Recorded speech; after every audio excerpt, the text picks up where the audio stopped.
Looks like Moody's is calling for a crash in the real estate market, and they're showing you exactly where it's going to be. Now, before we get into there, I did visit Disneyland the other day, and I got this cool little Pirates of the Caribbean thing. Check this out. It'd be too late to alter course, mateys. Who remembers Pirates of the Caribbean? Anyway, it has these little sayings. I love it. Let's get right into the article. The article's by Fortune magazine. And we're going to go right through this one pretty fast. Moody's home prices to crash 20% in Nashville. That's the place that they're calling it's going to be crashing. First, here's the revised forecast. They've been forecasting it throughout the year. Let me go back to this. The reason that people keep on changing this up is because we didn't have a really clear indication as to what was going to happen, because we didn't know where the Fed was going to go with this. Now that we know the Fed's going to continue to kill us with the rates, and it looks like, from what I'm looking at and from what they're seeing, is they just want to crash the real estate market. So we'll see what happens, because Moody's is saying, look, as long as unemployment stays below a certain percentage, there won't be an actual recession, right? Recession.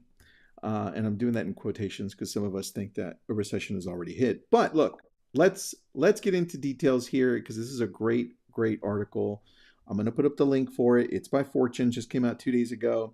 Read it with me. It says, this week we learned that the slumped home construction subtracted 1.37 percentage points from the US GDP in the third quarter. That's pretty big. That's the biggest housing contraction since 2007. And check this out too. Meanwhile, mortgage purchase applications are down 41.8% on the year-over-year basis. Again, greater than at any point in the recession, in the Great Recession. And look, I'm going to show you here by the MBA. I don't know if you can see that one well, but over here it's 41.8% there. Now, going back to this, it says, as of Friday, the average 30-year fixed mortgage is, or was, it's over 7%. Pretty good. Look, and I don't know who said don't flip. I can't read the names. But here's the thing about information. Those who were calling a crash early on are jumping on a bandwagon. And the fact is, some areas will go down in price. And you can't call certain things before you have full information. So it's important to understand that. And this is why I love taking the middle ground, because I don't like to decide on things before it actually happens. So those people that call flip-flop, just a bunch of bullshit, because they jump on a bandwagon before they have full information. So just pay attention to that. Pay attention to that. Nothing wrong with going back and forth and try to truly understand where you're at before you call things. And thank you. Appreciate that. Happy birthday. All right, now going back to here, you have to read, this is Moody saying this, and it says, Zandy's the guy that's the economist, Mark Zandy for Moody. It says, I raised my mortgage rate forecast, and this is why Moody's keeps on changing it too. The more information they have, the better they can understand what's actually happening, right? And here we go. I raised my mortgage rate forecast and thus lowered my outlook for home sales, home building, and home prices. I was expecting mortgage rates to average 5.5 through the next year and through the spring session. And that's true. We were all looking at rates remaining under 6. We were saying, hey, they won't go over. And now look where they're at, right? In the 7s, which is nuts.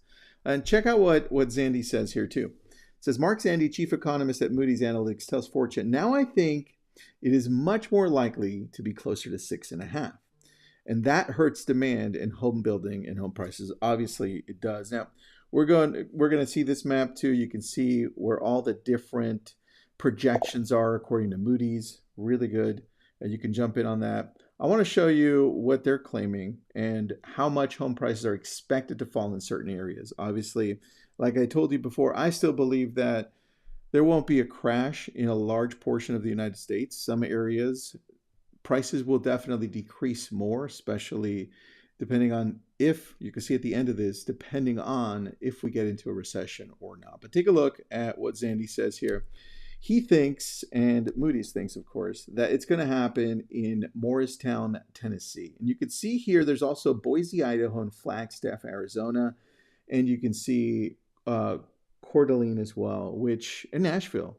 A lot of these places were places that people moved to during the whole COVID process of 2020, 2021, everyone migrating to these different areas. And now we're seeing the influx of people leaving and selling as well. So Mark goes into it a little bit more. It says, while Zandy expects the housing activity decline to bottom out in the coming months. So that's interesting. He's saying, hey, look, the bottom is coming. We actually have sight of it, which is pretty interesting. I don't know that that's true or not, but that's what he's looking at. I'm saying, hey, this could happen, which started this summer, could take years to play out still.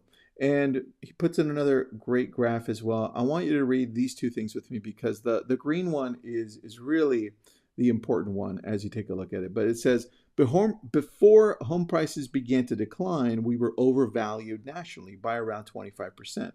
Now this means home prices will normalize. Affordability will be restored. The housing market won't be overvalued after this process is over, Zandy says. It's all about affordability. It always has been, right?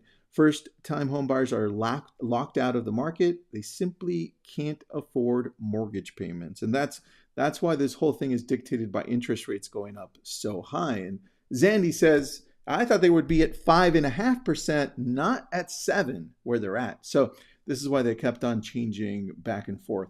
And then going in, it says trade-up buyers won't sell and buy because it doesn't make any economic sense, which we have been saying that part.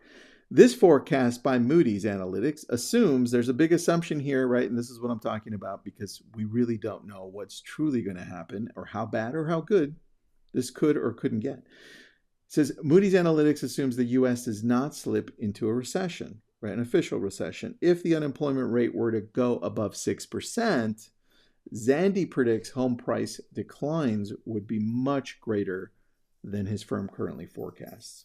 Now, indeed, if a recession does manifest, as Zandy says, the peak to trough U.S. home price decline would likely be between 15 to 20%. That's a whole different world, right?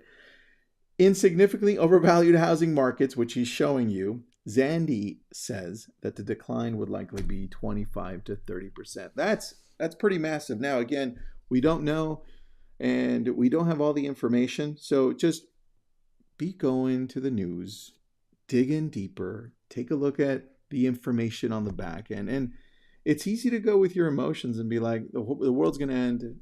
Markets are going to crash everywhere. Let's just pay attention to your specific area and get the details and dig deeper and then have conversations, because as you have more conversations, you learn new things. And just be open to having discussions, because as you have them, you learn more. And if you have any questions, jump in here, discuss it. I would love to learn more from you. And I can see some of your names on here as you have and some not for some reason, but thank you for jumping on. Appreciate you. Have an awesome day.